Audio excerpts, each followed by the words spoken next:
Salut tous les lecteurs de QLF Magazine, je vous fais plein de gros bisous et je vous souhaite tout le bonheur du monde.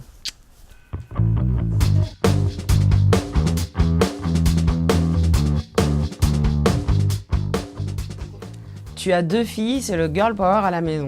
Carrément, on est en majorité absolue. Tu leur chantes tes tubes le soir pour les coucher. Je leur chante absolument pas de chansons pour les coucher, ça les enjaille plutôt plus qu'autre chose, donc non, je leur lis des histoires.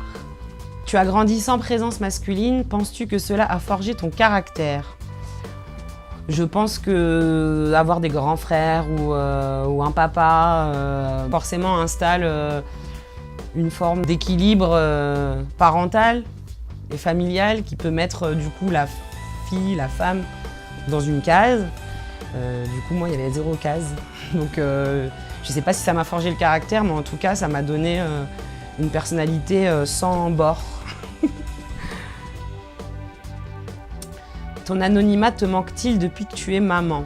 C'est vrai qu'il y a des moments quand je suis avec mes enfants au parc ou en train de déjeuner sur une terrasse et qu'on vient me demander des photos ou des autographes, ça me dérange pas, mais ça me fait toujours un petit peu bizarre pour mes filles parce que je me dis qu'elles sont trop jeunes en tout cas pour comprendre le concept même de la notoriété, donc ça me dérangera moins quand elles seront en âge en tout cas de comprendre, quand je pourrai leur expliquer exactement pourquoi je le fais en fait.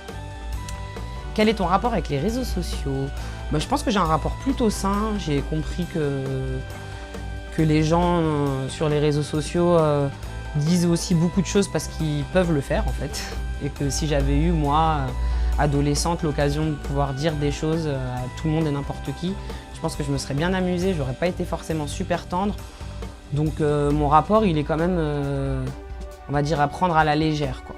J'ai beaucoup de recul par rapport aux réseaux sociaux et je passe plus de temps à rire de ce que je lis qu'autre chose. Hier, tu chantais tes 20 ans avec Diams, vous êtes toujours en contact?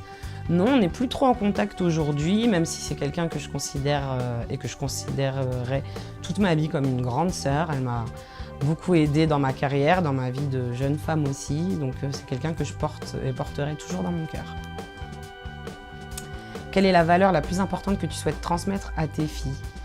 J'aimerais au mieux, pas leur transmettre cette valeur, mais faire en sorte qu'elles puissent garder l'empathie le plus tard possible. Parce que voilà, on vit quand même dans un monde où les infos négatives arrivent tellement en grand nombre qu'on finit par, pas parce qu'on n'est pas gentil ou parce qu'on est égoïste, mais on finit par mettre des œillères parce qu'on a du mal, je pense, à supporter toute la misère du monde et surtout quand on grandit et qu'on sait qu'on ne pourra pas régler les choses et sauver le monde. Donc voilà, essayer de faire en sorte qu'elles gardent cette empathie qu'ont les enfants quand ils sont encore insouciants. Voilà. Aimer son prochain, toujours se mettre à la place de l'autre, le comprendre pour essayer d'arranger les choses.